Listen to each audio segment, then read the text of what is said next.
One, it's great to have the students back. My God, that helps a lot. It helps a lot for our crowd and what we're doing. And I think there is a real, kind of bigger belief from our student body, which is exciting. I think for our university, and I think obviously a big game on Saturday as well. So we need to. We got to pack this out, and I'm asking them to come out in droves. We'll do whatever we need to do to make sure that this place feels right. Joe Gallo is a mastermind, man. That zone's something. I played a pretty elaborate matchup zone at Richmond, but that's really something to go against. They're a hell of a team.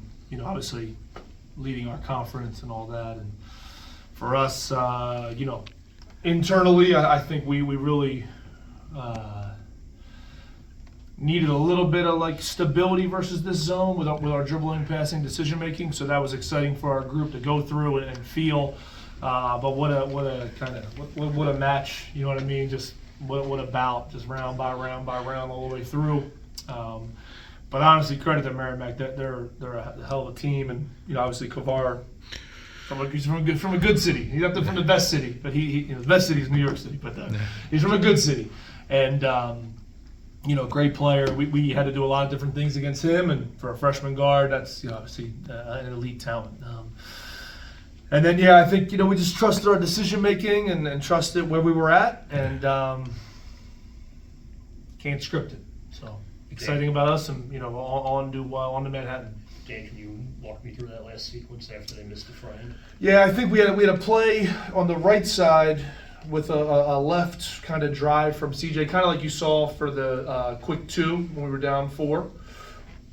We had a play for a 3 for Toby on that side, whether they made or missed.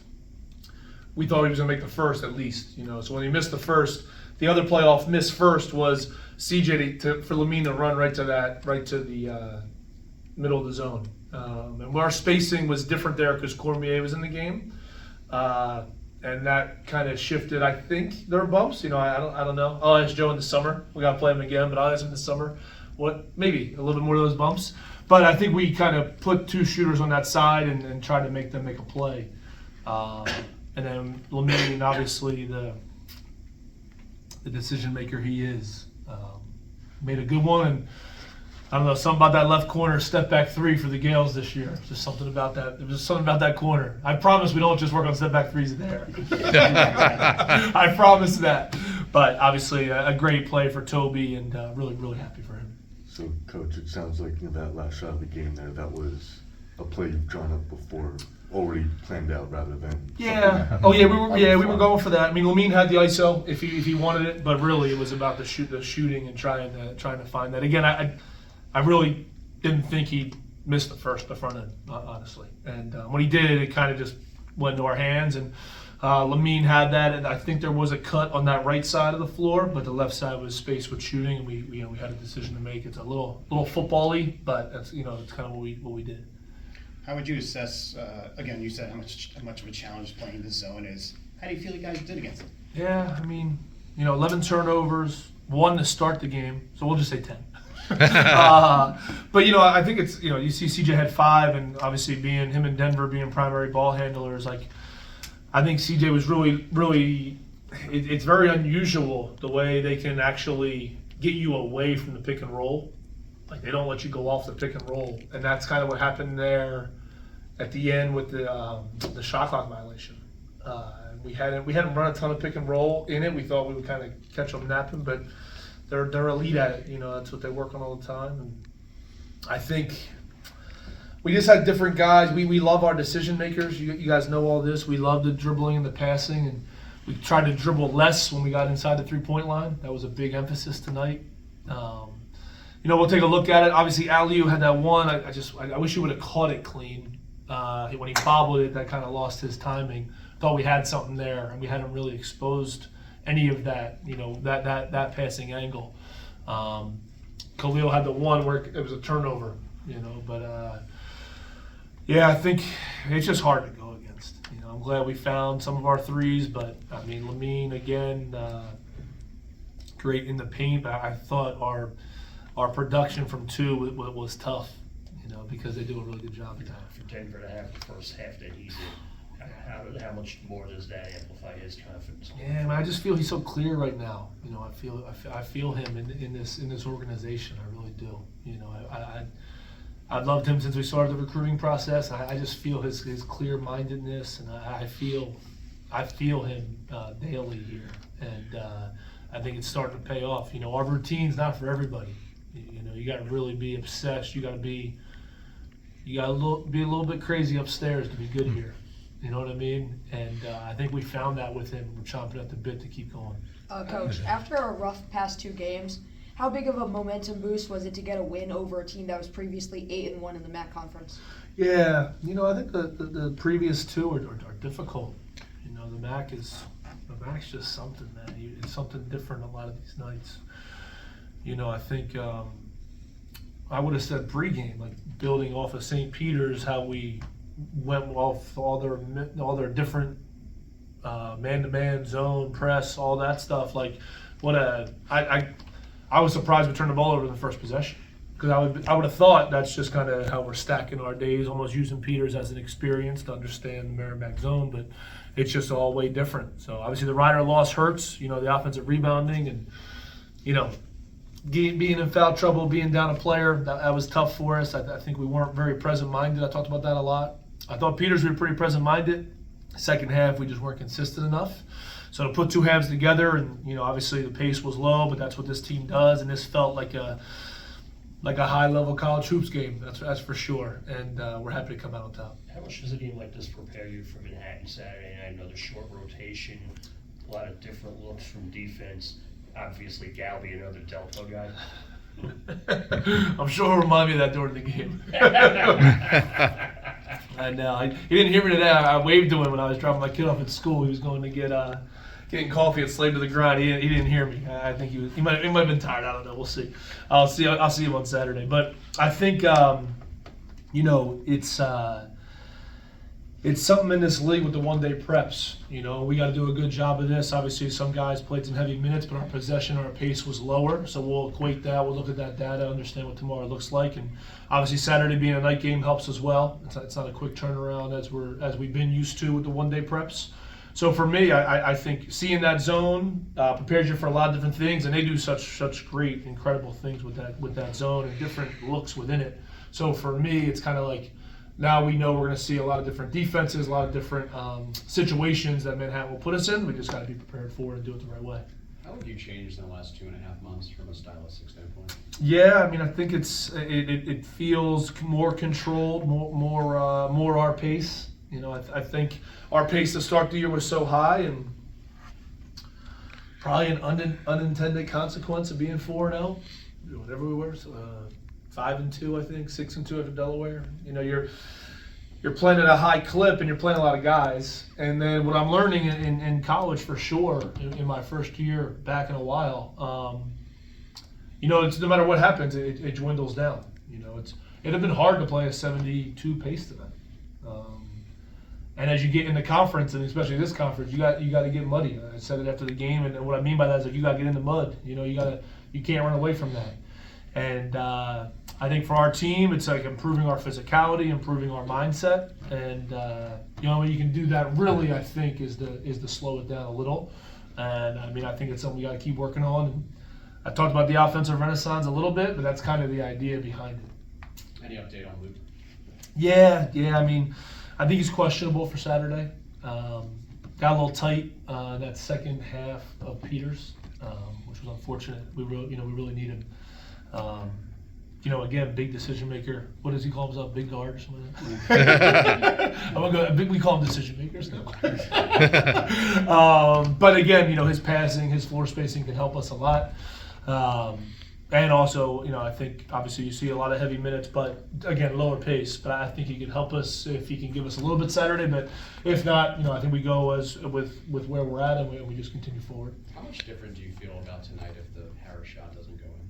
Yeah, I mean, to me, you know, my wife was already on me about my reaction to the shot. It wasn't much. I think I was already in that mind space of like, yeah, a lot of stuff happens in these games, and you're in one possession games, and a lot of things, you know, if he missed that shot, it's like, yeah, I want to coach Aliu Fall and what we're doing defensively and offensively. I want to coach, Lamine on what even, he's 8 for 12 from the free throw line, 9 fouls drawn. It's like 5 assists, no turnovers.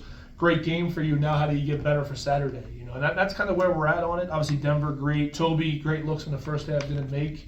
But there's a lot of things process-wise that happens in games. And listen, we all been a part of crazy games. And did we lose the lead tonight? Like, yeah, but it would never really, we were up a little bit. I think the biggest lead was 6, and theirs was 5. It's like you're in a 2-possession game the whole time. So I'm happy we got to experience that. I'm really happy Toby's shot went in. But I think there's another world, and that's where I live. That's kind of, unfortunately, for me, that's my mind space, where we got to go through this process. We did a lot of different stuff defensively tonight, and we got to look back on that film tomorrow, really on the defensive end, because the offensive stuff we can just put away for a little while. But the defensive end, what are we after, and what are we continuing to improve on? That's a good question. You did seem to mix up some different defenses in there today. Yeah. What prompted that? Just feeling like you're struggling on the defensive end a little bit? I think it's like, what's the best way to say this? You're doing such a good job, usually in one half or the other, was what we were noticing.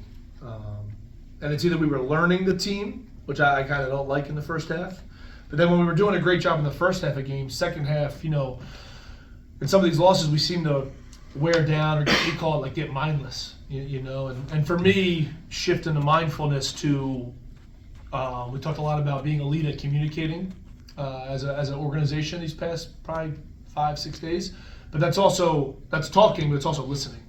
And for me, same idea with me. I gotta listen to how they're feeling and what's going on out there. And listen, as we all know, 13 new guys, Junker's coming back. Like, you gotta do this faster. That's also part of the reason I was hired. Is I believe we know how to do this faster. Yeah. And my thing is now it's continuing to take ownership, continue to understand it, and now we get a domino effect of what the different defenses feel like, how they like it, and keeping it being a mindful atmosphere for us. Coming up this Saturday against Manhattan, how important is it to bring the conference record up above 500? Yeah, it'd be great. Obviously, I think it was a big part of tonight, was trying to get back to it. But I think a home game for us, and to be honest, I think I'm just looking for that right step of how we're going to play, and how we're going to execute, and then defensively, how do we continue to mature. Yeah, Dan, up until the final 3-pointer by Toby that clinched the game, were there any moments in the last 30 seconds or so that you worried it was over?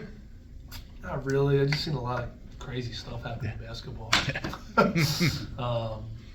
When you see 82 of these things, sometimes you're kind of like, oh, well, I can't believe that just happened on a weird Thursday in January. Here it's a little different because it's only 31 of them. You know what I mean? So, I think, you can't predict this stuff. And that's the fun part of sports. I think it's the fun part about being a fan. I think it's the crazy part about choosing coaching as a profession. But I think it's the exciting part of what we're doing and what we're building. Like, I'm going to be honest, this team, they're so unusual. They're so together in this era. They all can dribble and pass for the most part. They all play their role at a high level, and that's why, you want the energy to make that shot for you, and I think that's where, the love of this team just keeps kind of shining for our guys, and they can respond to a 2-game losing streak, first 2-game losing streak, by the way. They can respond to that in the right fashion. What did you think of your bench tonight? Yeah, I loved it. I thought Chase was just great. I told Patrick Wallace, I told him get him up there a little, get him up in that high quadrant a little bit on the wings, but his baseline runner stuff was great. And Chase is so fast and then elite at turning that corner to get middle. He's such a threat. So that was great. Aliu, we gotta keep working. We gotta keep working with the big fella. Again, as I told you before, it's hard to be a guard here. It's really hard to be a big. And then Khalil, just listen. It's been since the Hofstra game. Our relationship is it's emotional. I think we're both heavy competitors. We're not afraid of confrontation. We're not afraid of we call it the smoke. You know what I mean? We feel each other in games, and I couldn't rebound like that. But like in the summer, he was one of our best decision makers, assistant turnover and all that, and potential assists. So there's something in there. I want to build with that kid a lot. I really think there's a different growth pattern for him. But right now he's in this role, and that's what it is. So he's got to continue to figure that out. How come you sat down in the second half? I needed some breathing exercises. I think there's some some tension in that game, and some decisions of where I want to go, and obviously you guys know I rely on my staff at a high clip and at a high level. So for me, it was kind of like, I don't love the prediction world. I like being present, but at that moment, I just felt, and at a couple of those moments, I felt like, listen, this is going to get it's going to be tight. I don't really feel either of us pulling away here. So you kind of set the table for them for what my questions were going to be and what my thoughts were going to be in the next couple minutes. All good. Thanks, guys.